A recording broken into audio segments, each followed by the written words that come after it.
All right, so we're coming up on our final pay-per-view of the year for the WWE. That is WWE TLC. So for this episode, there's something different. Or maybe not so much different because I've had guests on here before, but this time it's a first-time guest. He doesn't have a wrestling podcast, but he's a good friend of mine, writes about professional wrestling. We work together at Fox Sports 1340. His name is Stephen-Michael Thompson. So after the music, get ready to join Stephen and I as we discuss WWE TLC.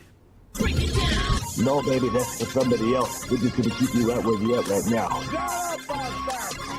It doesn't matter what you think. The Wrestling Wrealm presents Break It Down with Bryan H. Hello, ladies and gentlemen. Welcome to a predictions episode of Break It Down with Bryan H. I'm your host, Bryan H. Waters. This show's course is brought to you by the Wrestling Wrealm. And guess what? We're at the final pay-per-view of the year for the WWE. And I'm not doing this show alone today. I had to call on my little brother, the one, the only, yes, the legend himself. He wears so many hats, and you don't know what season it is, but when he's in the building, it's Steven's season, the one and only Stephen-Michael Thompson Jr. What's up, man? What's up, man? Good to be back. I actually read enough power moves to be. I've known you for 2 years. It's my first time being on any Bryan H. Waters content. I think I've been enough to be with the big boys. I think I have my NXT call up tonight. Oh man, stop it. All right, so for those who may not know, Steve and I worked together during my time at Fox Sports 1340 AM. He's what you call, I don't want to say a good hand because that makes it seem like he's not he's just there when you just need him, but he's not a main event player, because indeed he is, but he's somebody who's definitely reliable. I won't get too far into details, but let's just say it was a time point where I had to call on him during a middle of a WrestleMania show, and he said, "Don't worry about it, Bryan H. I got you, baby." So, and he's sitting there he's like, "Wait, what is he talking about?" But I had to come off the bench. Oh yeah, okay, he knows what I'm talking about. Yep. Take over the Twitter feed. So, man, tell people about yourself. How long you been a wrestling fan? Obviously, we probably got about 10, 11 year difference. Yeah. But when we first met, I was like, wait, this guy actually knows his stuff.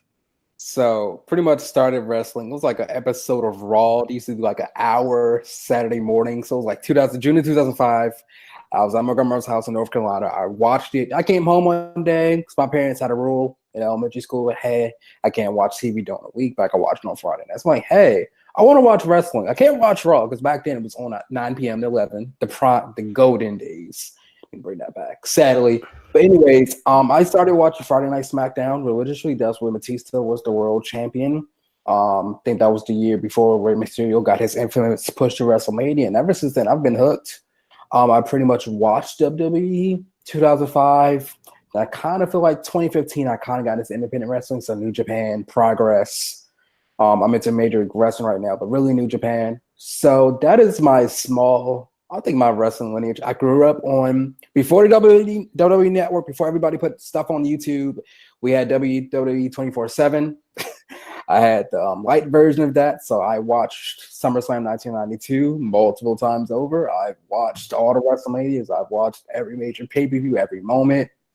So yeah, that is my lineage as a wrestling fan. I think I'm 13 years in. If my math's right, 13 years in. I've had some moments where I just stopped watching wrestling but I kind of came back to it. So that is my short promo on why I'm a wrestling fan. Wow. So you brought up the 24/7. So you was able to convince your parents to get that for you, or? Yeah, because growing up, like my parents, I was spoiled child, but growing up, I wasn't really into sports until high school. I didn't really have a lot of stuff that really called, growing up, parents paying all these fees, doing all this stuff. But for me, I'm like, hey, if you just give me this $10 wrestling, I'll be watching wrestling all day. But I remember before Xfinity On Demand got all special, it was Xfinity On Demand. You had WWE 24/7. It was like a section of the sports section where they gave you like free videos. So I watched a lot of the free content. I remember one day my parents were like, hey, but $10 a month will get you the whole thing. And I think what they did, I'm not sure about the time frame, but like I used to wait. They used to have like run pay-per-views on like 6-month rotations. So let's say WrestleMania is in April. They'll show it in the fall. So that's how I used to watch pay-per-views before I got the network. Like that's how I used to watch pay-per-views. They used to be for free, couple months. I watched 8 months later, and that's how I got my fix. So if it's a good match going on at WrestleMania, hey, I can see it in November.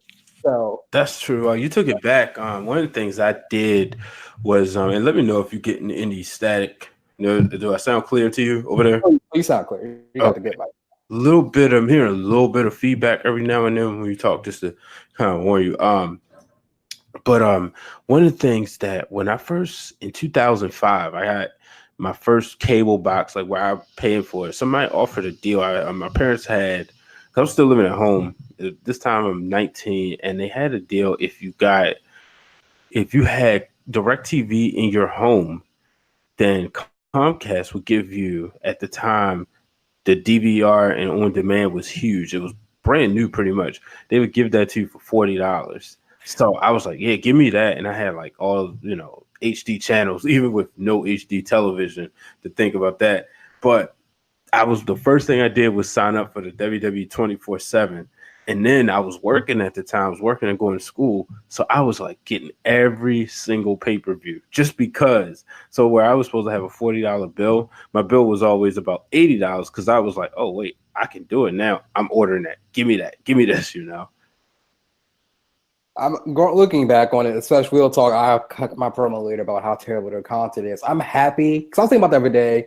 I'm gonna write an article one day about the HBO boxing, how HBO boxing kind of fell out, and I think the pay-per-view market really bottomed out a little bit when Vince made the network. If you growing up, I kind of feel bad for the people who bought every single pay-per-view each month because not all those pay-per-views are good.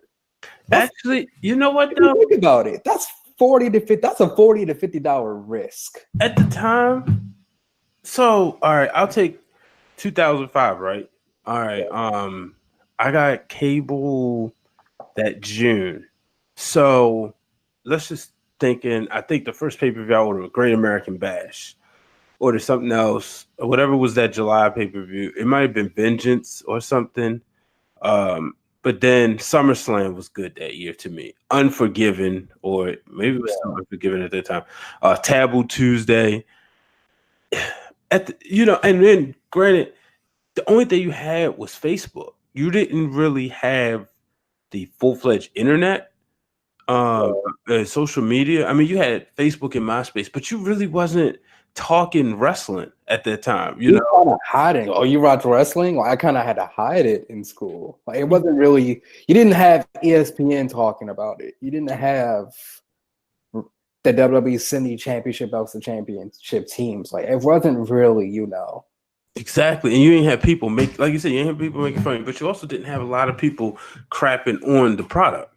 So even with that, it just didn't really bother me. I mean, you bring up that because now you got me really thinking like, man, people was ordering pay-per-views that wasn't that great.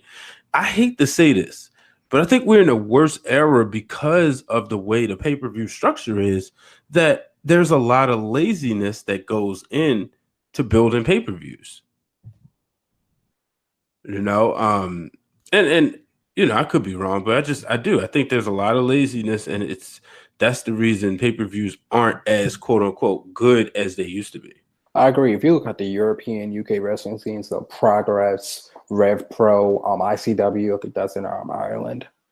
Nothing Scotland. Even New Japan, they really hammered down, hey, if it's going down on a wrestling show, I'm sorry. If it's on a pay-per-view, it matters. Now for the WWE, with SmackDown and Raw being combined 5 hours, then you have a bunch of other content. They have a full-fledged YouTube channel. That's also a thing. We have so many things to use. It kind of waters down the pay-per-view product. Because like when you was born, your era back in the day, 90s, 80s, boy, you had 4 to 5 pay-per-views. Attitude Era brought in all these pay-per-views. So you only had a few good shows. So yeah, and you blame the In Your House. And I tell you this though, and All right, you was born in 97, right? Wow. So, Right. so it was just funny because 97 is a weird year for me because that's the year we got rid of cable. And that was the year like I really hit the corner into sports. As we got rid of cable, I stopped watching wrestling from June of 97 pretty much to June of 98 because I didn't have access to it. So instead, I watched I called them my famous 4 tapes every day or after school or most days. WrestleMania 9, WrestleMania 11.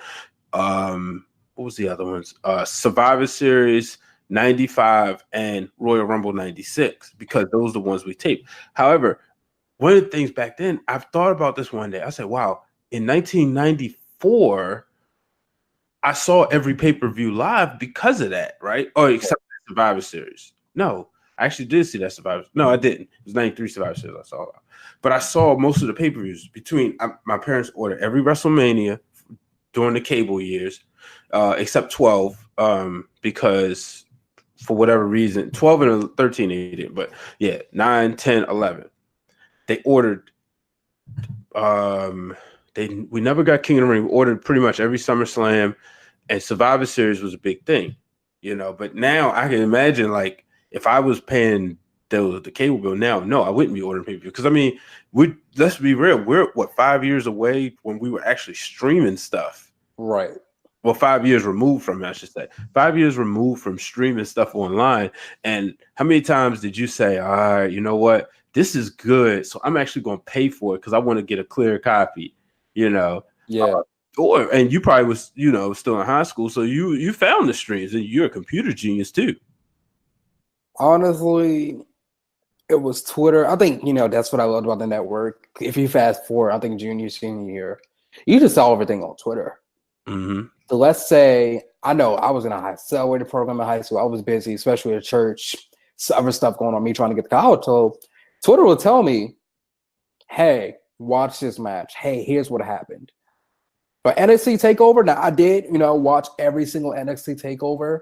I remember like it used to be on Wednesday nights. It was like prime time television. Like it was so good for me. It was like, hey, I'm not doing nothing. NXT TakeOver is on, and Twitter will just be there. But if you go back on, going back to your argument that this generation is terrible when it comes to, because we just see all the negativity. It's true because in 2005, 2006, I remember Rey Mysterio. I was so hyped over that push, but in 2018, we're dumping on it because you're not going to say and use a man's death to push somebody else. Mm-hmm. But Steven in 2006, this is the greatest thing ever. I had WrestleMania 22 on DVD. So, it's interesting. Yeah. Especially with Monday nights just being so horrible now. Like, it's literally 8 till 11. And it's just jokes every week.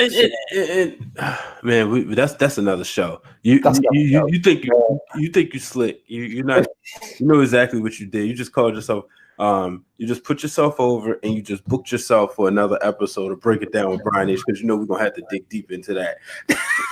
The power. Let's talk to the computer science major of how technology has changed the wrestling world. Let's talk about that. Put that up again. All right, but let's TLC, man. Before we get into it, give me your what's your finest TLC moment or favorite memory, as in the pay-per-view, and then you can also give me the match. Okay, let me talk about the match. So 2006 was my first full year watching wrestling. So Unforgiven 2006, I remember this because Trish Stratus' last match. I love Trish Stratus. I kind of felt she left too early, but looking at her now, she did the right thing. Mm-hmm. So in the main event of that night, it's usually champions, if they're defending it at home, hey, you're going to win. So it was Edge versus Cena TLC match. I just remember that match. Because first off, Cena won. Because I really hated Edge's heel run in 06. It was great. I hated him so much. Now I loved it. I was a huge Edge fan. Still am. Yeah. So it was Toronto 06. I remember because back then you didn't really have a lot of internet. So you could pretty much determine, where pay-per-view is going to be located. But back then you didn't really know what was coming next unless it was in your city. So he was cutting the promo. I'm like, hey. See, he told Cena, hey, I'm going to pick the match. I'm going to pick TLC. I'm going to pick the location. I'm going home. I'm going to Toronto. I thought that was the coolest thing ever. So in terms of the build-up, that was my favorite TLC match. But in terms of TLC action, I think WrestleMania X7 could have been a little bit better. It was forced because of course you had a top 2000, but like WrestleMania 2000, WrestleMania X7, those were like good TLC matches. But in terms of a singles match, give me Cena versus Edge in 06. But in terms of TLC pay-per-view, personally, I don't have a favorite year. I just here comes in my promo. I just have an issue with WWE having gimmick pay-per-views. Like Elimination Chamber. I'm happy they took Money in the Bank away from WrestleMania because, WrestleMania is too bad. But having ending the year with a TLC pay-per-view is a little bit forced. I'm a fan. They did it this year. I just feel like, if you own the rights to all the WCW content, your last pay-per-view of the year should be Starrcade. Or at least Clash of something, Ring of Honor Final Battle is this weekend. What I love about Final Battle is literally a final battle. Right, Final Battle of the year, right? So I love it after Final Battle, the whole storyline switch and moving forward. But for TLC, for me, being a spoiler, I kind of felt like TLC is just a filler pay-per-view to fill things out for how the Royal Rumble is going to be. So some of the predictions I'm going to make is because of, hey, here's what's going to happen at WrestleMania. So overall, not a big fan of the whole TLC concept. You can't really force a TLC match or a chairs match. I feel like TLC matches should only be for championship matches or tag team matches, point blank period. Tables matches, sure, but that's boring. Like, we see people go through tables on a regular basis at this point, especially if you really watch wrestling. Chairs matches, fine, but, not a fan of the whole TLC pay-per-view gimmick. I don't have a favorite TLC pay-per-view, but in terms of my match, since WWE really did the TLC pay-per-view concept, I think it was the Usos, Lucha Brothers, Ultra Dragons or somebody else, and Kalisto, I think he had Jimmy or Jay, one of them, and he did his finisher on a ladder onto another ladder. It was like I'm like, wow. I think that was like the first match of the night. It's either a pre-show or first in the match of the night, but they really killed it that night. So that would be my favorite, TLC pay-per-view in the TLC pay-per-view area. But overall, I think WWE needs to pretty much scrap this idea of this being, the final pay-per-view because it makes sense. Yeah, so. All right, so let me, let me start backwards. One of the things you said was you feel like the final pay-per-view should be Starrcade, right?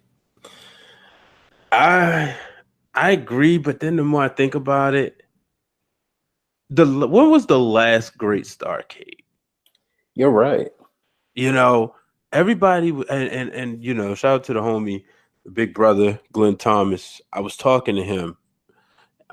We talk every day, talk wrestling, which you can catch him on Wrestling Martial Excellence Radio. Him and Corey just dropped their prediction show. But I was talking to him, and one of the things I said was, Starrcade, people were mad that it's become a quote-unquote house show. But when's the last time Starrcade's been good? I think it was the year. I think the match was so horrible, but Sting Hogan 1997. Build up to that. If you think about it, the next year they broke Goldberg's streak. So ever since then, I loved it. Now, so that one.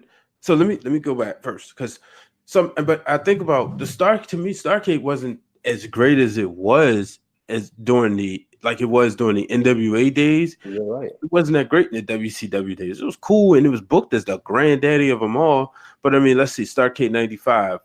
I don't think Hogan was on the show after World War III and he didn't get the title. Macho Man lost the title to Ric Flair and Sting, or he lost the title to Flair in the triangle match. Starrcade 96, Hogan versus Piper, no title on the line. Didn't get a chance to listen to Bischoff's 83 weeks on that episode. I will. Listen to one on 97. 97 was big. I'll give you that. It was built big, Hogan and Sting. The payoff was bad, as Bischoff and Hogan said, was mainly because Sting wasn't into it. He was going through personal things. 98 was built big too. 99, I don't really remember. 2001 didn't exist. But 98, I did like that one, but it just, when I really be honest with myself, it holds a special place because it's one that, I went over my god brother's house and we watched it together. And I remember us sitting there watching Goldberg and Nash. But when I really think about it, was it that great? You had Jericho and Conan, Big Show, The Giant and DDP, Bret Bret Hart versus Bret Hart wasn't wrestling, but you had these matches. But it's like, was it really that bad? Okay, I feel like so. This is a different topic, but I feel like for me, Armageddon, that's kind of a fitting end to the year because, like, hey, we're gonna basically storyline wise, we're gonna blow everything up because the Royal Rumble's next month. But see, then again, you don't really blow it up though. You know what I mean? Because it's a transition period. So, like, and not even in terms of like the concept of a pay-per-view. What title would you give a final pay-per-view of a WWE pay-per-view? For final pay-per-view, what title would you give to that pay-per-view? Well, see, that's and remember, WWE isn't booked like anybody else. You know what I mean? Right. Their ending of the year is WrestleMania. Right. It's just that, like, you remember when you played the video games, I'm sure. Back in the day, well, you would probably be younger, but SmackDown 2000, SmackDown and SmackDown 2, your new year would begin in April. When you turn that game on and you start the season mode or whatever they called it, it started in April. You know what I mean? Yep. So, but obviously we could spend a lot of time on that. But I'll start before we get into the rundown. That's what people want to hear. But guess what? They're enjoying this anyway because it's good wrestling talk between two brothers. The thing is, when you look at like my thoughts of TLC 2011, that I was there. Daniel Bryan winning the World Heavyweight Championship. Full disclosure, I was not the big Daniel Bryan fan that I am now. Was it like Big Show on the tables match? It was something like stupid. Who did he beat that night? Big Show had beat Mark Henry for the world title. He cashed in the title. And then Daniel Bryan cashed in. What was cool to me was seeing Mark Henry come out as world champion. So that was really cool. But was that at Royal Farms? Yep. Well, yeah, it was Royal Farms. I know. I covered the Morgan State versus Towson game at Royal Farms, and I wasn't thinking about basketball. I was thinking about all the cool wrestling events that happened. That's hilarious because that's the same thing I think about every time I go in there. And here's a fun fact. My community college graduation was there in May of 2007. Right. I'm sitting on the floor, and the Reverend Jamal Bryant is delivering the commencement speech. And as I'm sitting there on the floor, I'm looking up in the rafters and looking around. And the first thoughts are, Bret Hart used to put the sharpshooter in this place. Mm-hmm. Stone Cold, The Rock, Kane, Undertaker. And the way the arena set up, the little staging area, that's where the stage used to be. Mm-hmm. Like, no matter how, I know WCW back in the day, their lighting was super dark, so you could barely tell. But once it got more modern, and even now that WWE has a lot of their stuff at Royal Farms, you could just feel. Even when I had my media pass and I was walking in the back, I'm like, yo, this is where wrestlers walked. This is where their locker rooms were. So that's why if they finally tear down Royal Farms, I'm not a fan of the arena. You're tearing down wrestling history because it's kind of like the Omni. It kind of gives you like an Omni feel because besides the Omni in Atlanta, Greenboro, Coliseum in Greensboro. That next staple in WCW wrestling, Mid-Atlantic wrestling, was Baltimore. All right, so you was not born in 1997 because you are entirely too young to know half of the stuff you just talked about. Oh man, you had to have been born sooner because you sound like you was watching some WCW Saturday night station TBS Turner time. Who started on the 5, not the zeros. Yeah, 605. But yeah, man. So yeah, that's the TLC. Sticks out just being there. The wrestling run was there in full force. Me, the real Dwayne Allen. My brother Hugh, who's usually in the background, with helping out with things. He was there. The Wrestling Marks of Excellence was there. Corey, Glenn, Dr. D, we was all there that night. That was my nephew and my little cousin's first pay-per-view. So being there was, it was an awesome night. Going back to the match, I go back to SummerSlam. SummerSlam, the first one, tables, ladders, and chairs. Oh my, set up by created by me. And I felt that I know a lot of people love the one at WrestleMania 17. However, I felt like it was almost a carbon copy of the first one. So that's where I stand with that. But let's get right into this card, man, because like I said, we'll be talking wrestling all night, man. So They'll still listen though. They'll still listen. Oh yeah. Like So we got the mixed match challenge, the finals, the Fabulous Truth, R-Truth, and Carmella taking on Mahalisha, Jinder Mahal, and Alicia Fox. And for those who do not know, let us inform you that the winners of this match will get the number 30th entrant in their respective Royal Rumble matches. Steven, who do you have winning this one? Give me R-Truth for Carmella. I think because every time I will see a picture of Carmella on Instagram, she's very beautiful, by the way. But every time I see a picture of her, I remind myself how in NXT, even myself, we all doubted her. We said, "Oh yeah, Big Cass and Enzo, they're going to make it," and she's not. Mm-hmm. 4 to 5 years later, they're both not employed by the company, and Carmella's still there. Like SmackDown Live 1000, she was dancing with the owner of the company. It just proved how she's very over. And even R-Truth, I was watching some old NWA TNA videos. He's a former NWA champion. Now, I will pick them. I feel bad for Alicia. She's been in the doghouse for a little bit too long. I'm surprised she's still with the company. Jinder, his championship reign last year was undefeated. Very underrated. But I don't see them winning. But to have this for the 30th entrant, you got to do better than that. You got to do a little bit better than that. Now, I won't be mad in the women's Royal Rumble match. Carmella walking out as 30 because she might not win. Obviously, she won't win, but she can easily put herself in a good storyline towards WrestleMania. Now, in terms of R-Truth, for the men's match, that 30 spot, we've had legends booed at 30 because it's not who we want.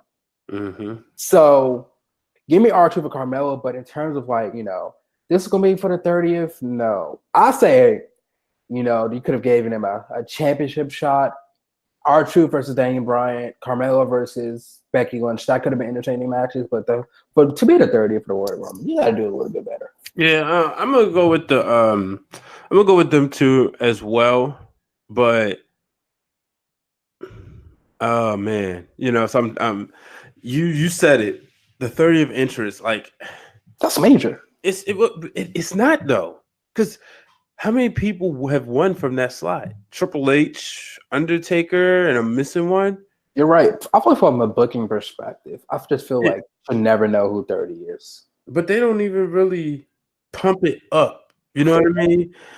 So I'm just not the 30th entrant, and it's just listen to Wrestle Marks of Excellence Radio, where you'll hear the way Corey and Glenn break it down. But it's just it's not that the way when you really think about it, it's not what it could be. If, like you said, if they booked it better, if they made it a big deal, and then if we saw people actually winning, but even if they just kept it as a big deal, I'm going to be fresh. And when I come out there, because I'm number 30, I'm going to do such and such. And I'm, going to be going to WrestleMania.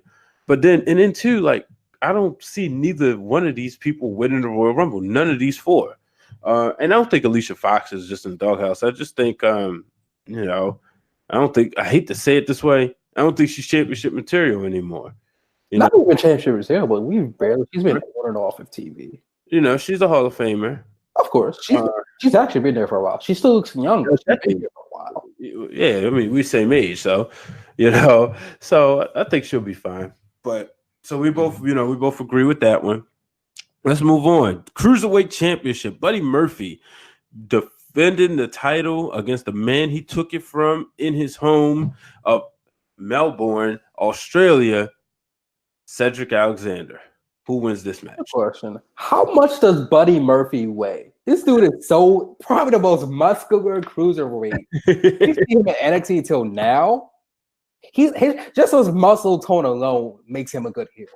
Mm-hmm. But give me I don't know. I haven't been keeping up with 205, but 205 is the second best hour of programming behind NXT. Maybe SmackDown. I'm gonna say number 3. But give me Buddy. He's been a great champion. one thing I like about the cruiserweights, all of their championship matches are legit. It's no false finishes. It's no, hey, let's get an interference. You're going to wrestle a 15 to 20 minute match. You're going to make it entertaining, and you're going to know why somebody won. Mm-hmm. So I don't really see a 205 live, cruiserweight championship change anytime soon. So I'm going to keep it on Buddy. He's going to have, I think he might be cruiserweight of the year. Just going to keep that right there. Is that cruiserweight of the year? So I'm gonna, give me Buddy. I gotta go with Buddy Murphy too. I can't see him losing the title, not right now, unless you're gonna do a trade back and forth. That could be the swerve if you put it back on Cedric, but Buddy Murphy, that dude is phenomenal. Now, I also think that if they called up Mustafa, maybe Cedric is next. I hope not. Well, I ain't gonna say that because I don't know. What's Cedric going to do? You're not going to put them all Raw. Vince doesn't like cruiserweights or NXT guys, so. Yeah, and I wouldn't want to go to Raw anyway. So, But yeah, I'm gonna just go right there. I'm gonna stick with Buddy Murphy holding on to the title. So let's move on. We have the WWE Raw Tag Team Championship triple threat tag match between the Bar, the New Day, and the Usos. Who you like? Okay, what is the stipulation for this match? I don't see one. It's just it's not one. I think they dropped the ball. This could have easily been a ladder match. Same thing. This should have been a triple threat tag team ladder match, or just the TLC match. Edge and Christian. If there's a team in the WWE right now that could be this generation's Hardys, Edge and Christian, and Dudley's, it's these three. Yeah, because Edge and Christian was put together. Their Bar was put together. The Usos are brothers. No. Edge and Christian technically was. Okay. We're gonna stick to kayfabe. Protect kayfabe 2019. No, even that because remember, because when you put together, right? You're thinking, okay, you had this guy who's doing his thing in a single, then you had this guy who's doing his thing as a singles, and you just put them together. Christian kind of came in as this mysterious character who had a connection with Edge that nobody really knew about. And then Edge eventually, after he kept trying to run from this guy and run from Grain Growl, he kind of just conformed and then became a part of the Brood. So they wasn't really put together. It was like he just kind of chased him down, kind of like Jinder and Khali in the beginning. You're right. So overall, I'm gonna take away that example. But the Bar, Uso, New Day. I feel like these are obviously the three best tag teams. Mm-hmm. Over the last 4 to 5 years. Usos and New Day has been consistent in the Bar. I don't need Cesaro to be single champion one day. He needs to be world champion by now. But anyway, so I'm not quite sure about this one, but give me the Usos. Okay. I don't see the Bar losing these titles, not right now. So, but the swerve could come. And maybe if there was a swerve, I would go with the New Day instead. But I got the Bar retaining. All right, so we got a chairs match. You ready? There's a stipulation: Rey Mysterio versus Randy Orton. Randy Orton is randomly attacking people. What is your purpose?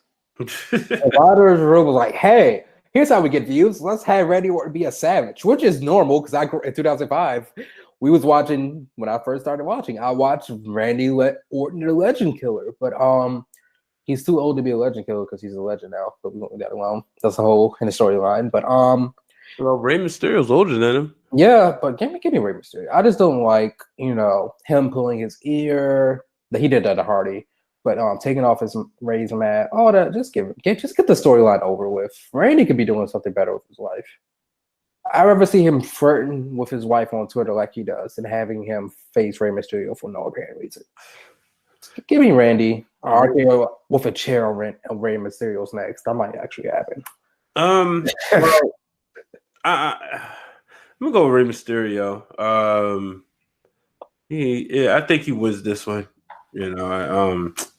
Randy Orton. A loss isn't gonna hurt him.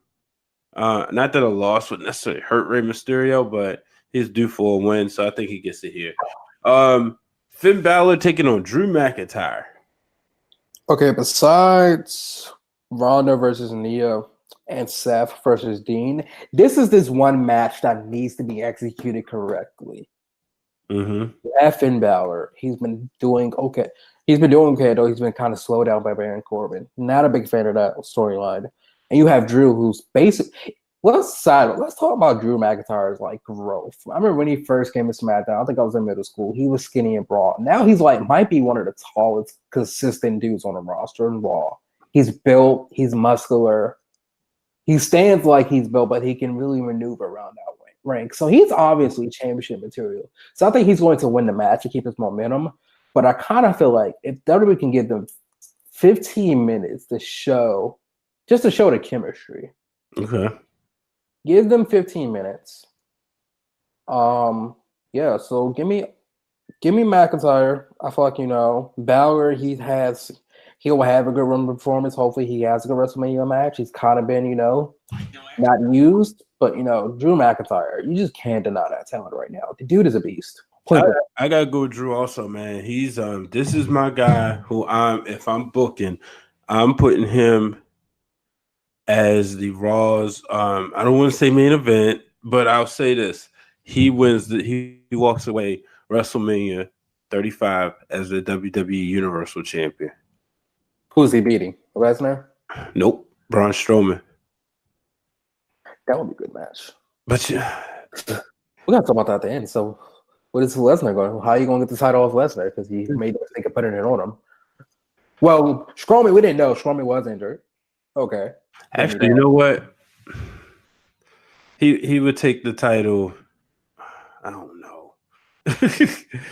Yeah, but we'll get there later. So I'm gonna go with Drew McIntyre, and you know what? I'm gonna switch the rundown because we was gonna talk about Elias and Lashley. I'm gonna go right into Strowman and Corbin, since we almost teased the Strowman Corbin in a TLC match, which is interesting.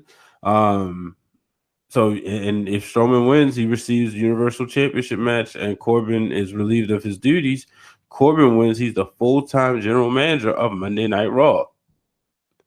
Why in the world, when they booked this a TLC match, the night that they did this and the night they written Strowman off the script, they knew he was injured. This could have been a chairs match, a tables match. It's going to be sad that they're wasting a TLC. I think this might be the only TLC match. Is this the only TLC match on the card? The women. Cool. Great.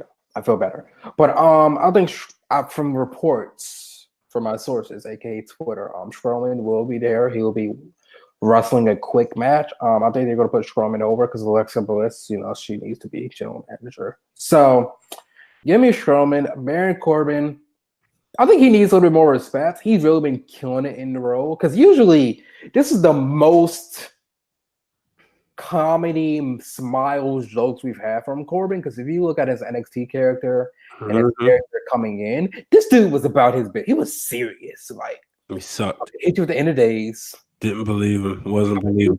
I'm gonna do my pose, and we're gonna talk about how he used to play NFL football in college. I'm gonna hit you at the end of days again. But that was all it was.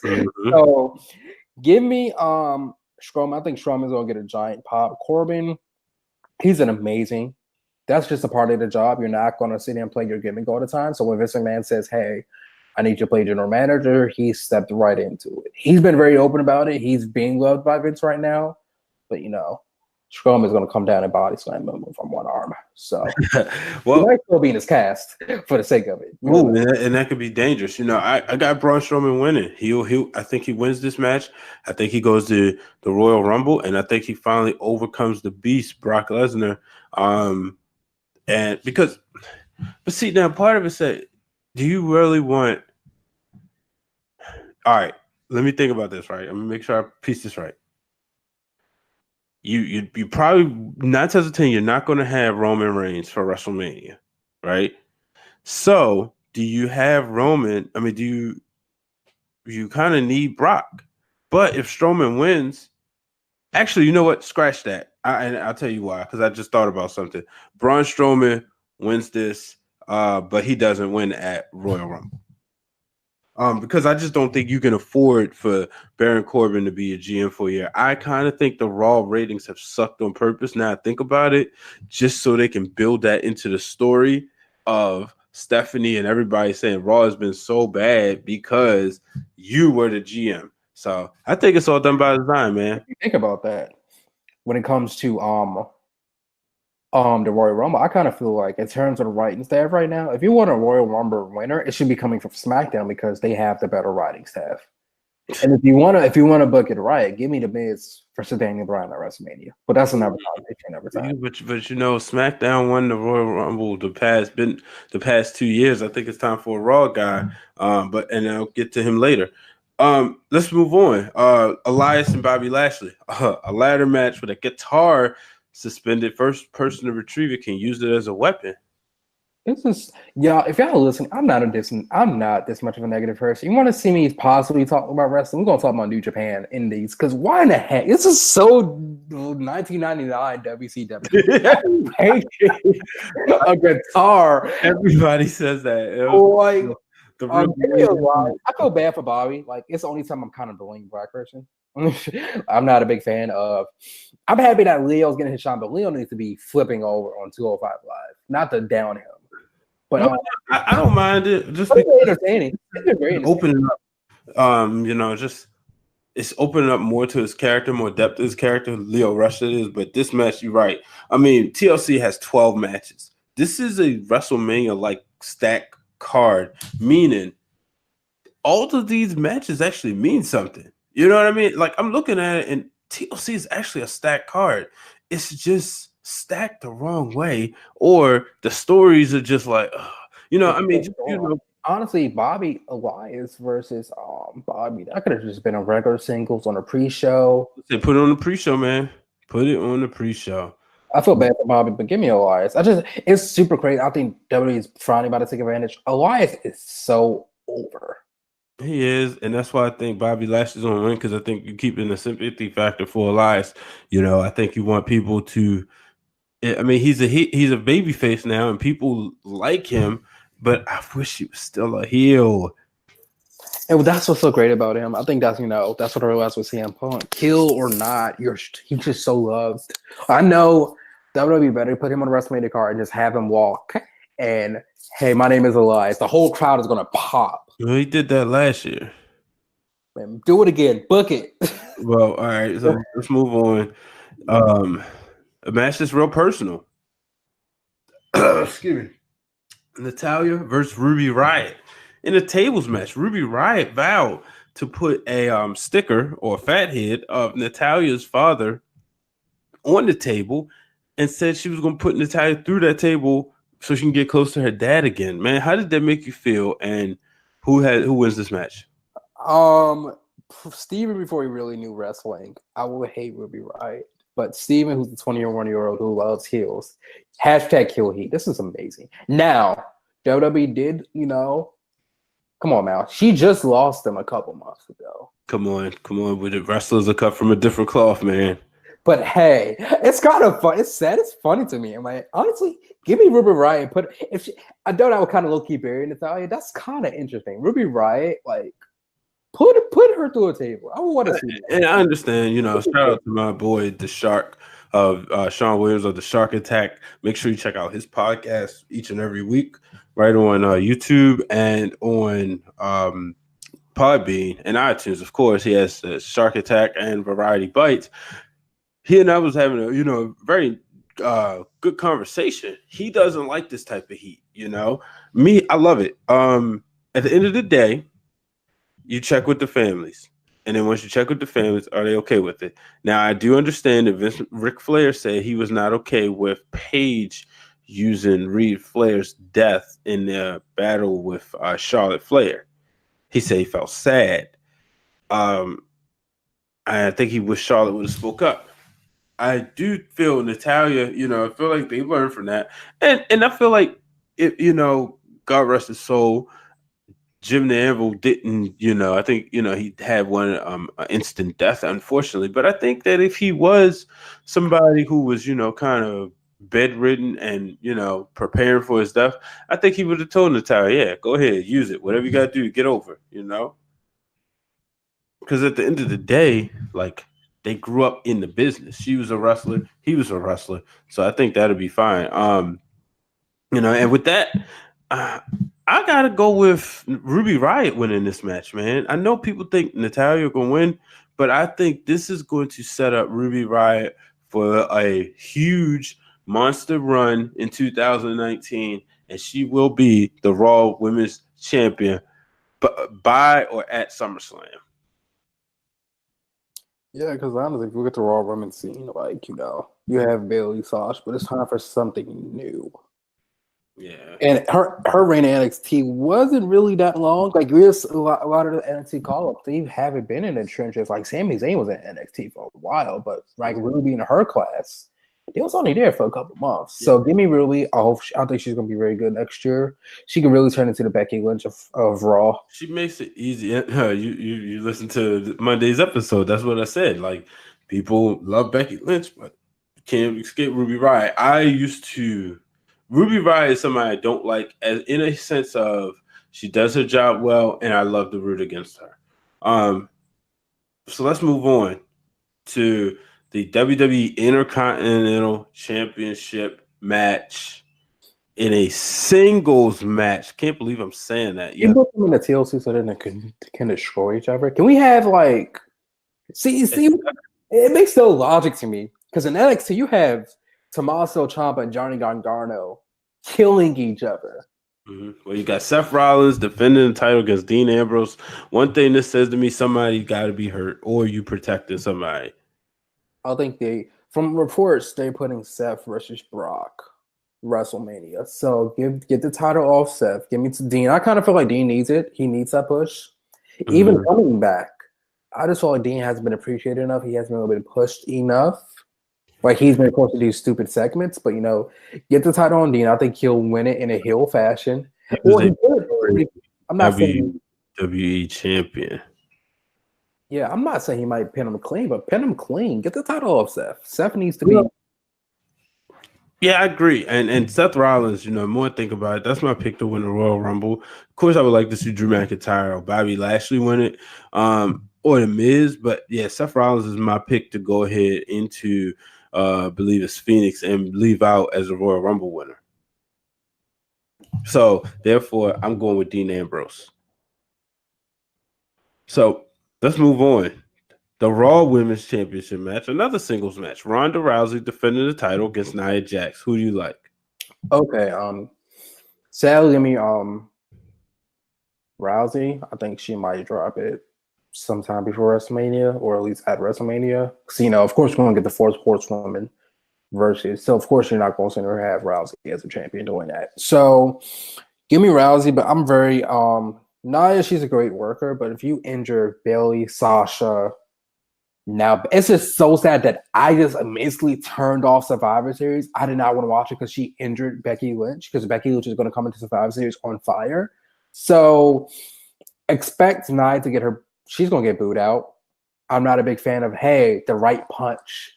Like, although wrestling is a work, but it does have kayfabe, but it does, you can work some angles. You're not going to sit here and brag about injuring 4 to 5 people in a span of 2 years. But she didn't injure them all with a punch. Let's be real. Of course. Now, it's just, of course, it's unsafe working. She's, not to sound bad, she is a little bit bigger. She's bigger than most opponents. So, of course, she might not, predict your force and weight as much. But overall, I think, No, but you know what?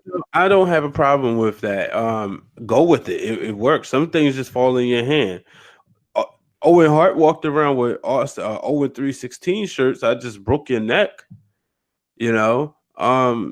So yeah, go for it. I love Nia Jax doing that, and I think she leaves the TLC. I think she leaves TLC with the Raw Women's title. Ronda Rousey and Becky Lynch do not need to have a title on the line. I'm sorry. They don't need to have a title on the line. They probably will, because that's my prediction for WrestleMania, but they don't need to have the belt on the line. At this point, both ladies are, they made it personal, and I hate to be that guy to say, it doesn't need the championship. They don't need the championship.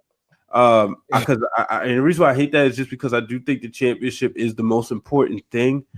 However, there are some times where the championship can be used to elevate another feud and make you care about another feud. So then you kill two birds with one stone. My question for you: Huh? Who is Nia facing at the Royal Rumble if she wins? If she wins, who does she face at the Royal Rumble? Ember Moon. Ember Moon gets her title shot and falls, and then she'll be in the what you call it match. The who's the Raw Women's Championship match at WrestleMania? Because obviously WWE, we're setting up that 4 horsewoman match. No, it's too soon because the other girls aren't ready. So who you gonna have? Who you gonna have at Mania for the women? So in WrestleMania, I have Becky Lynch versus Ronda Rousey. But then again, you know what though? I know I just went on a rant about the championship. This is why that does need the championship.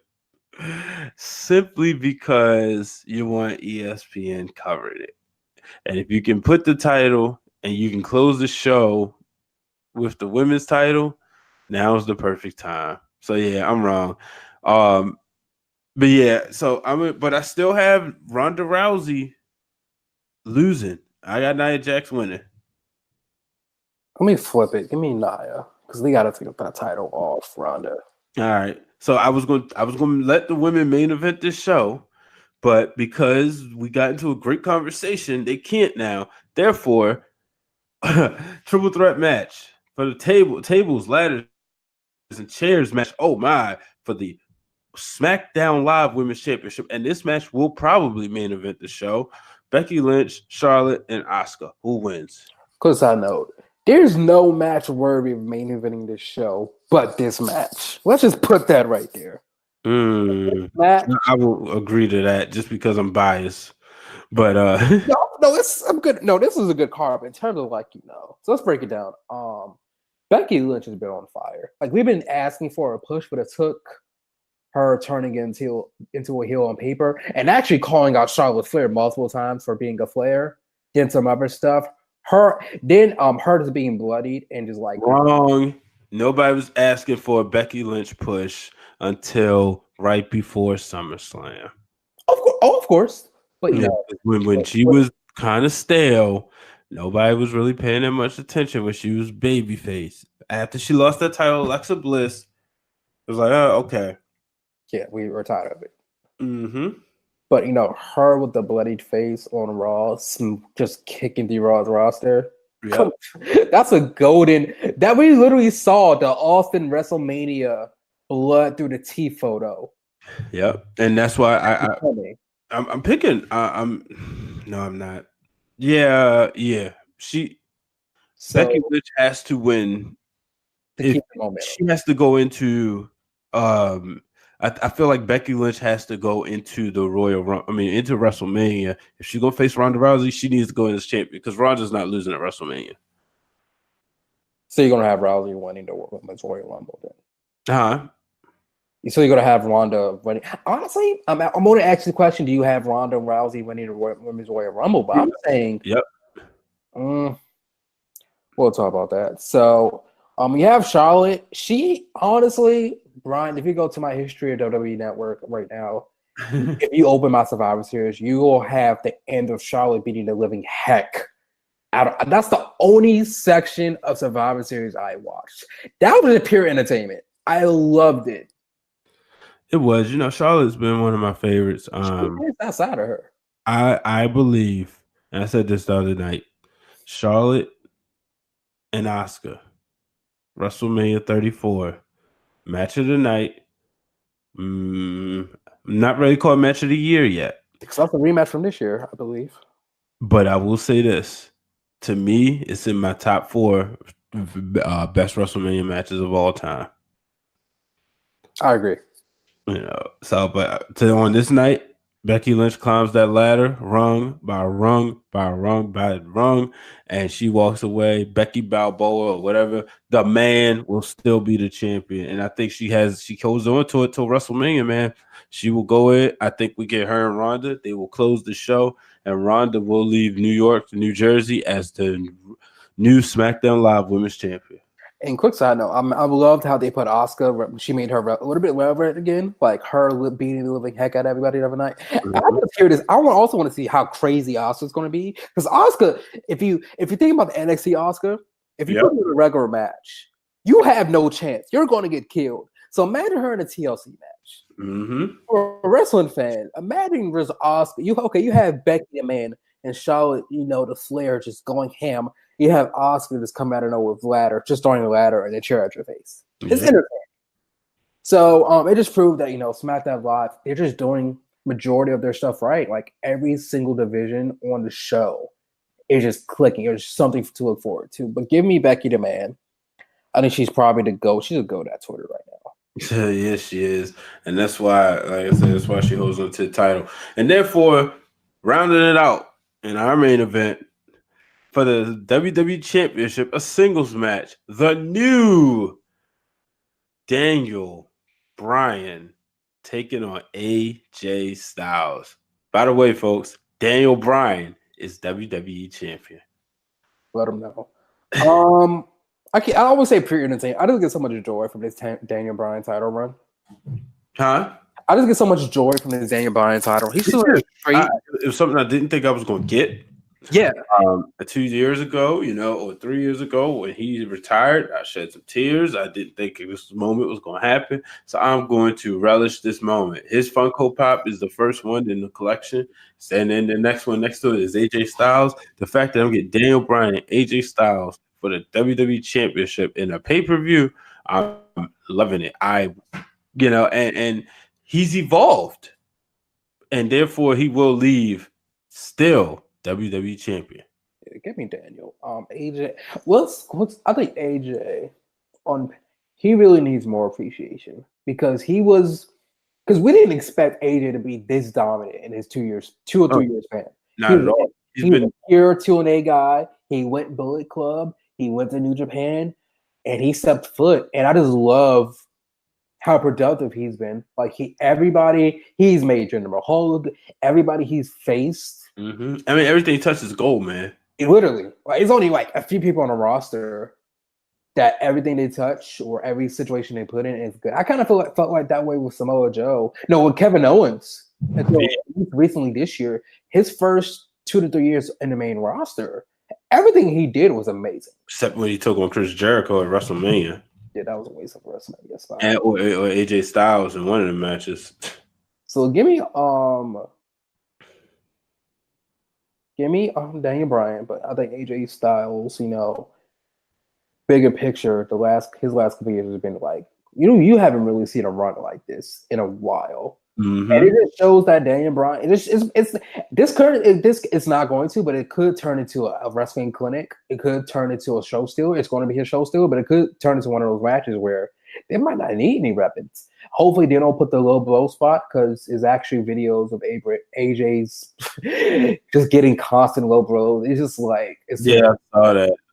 Tired of it. But give me Daniel. I think this is going to tear the house down. Mm-hmm.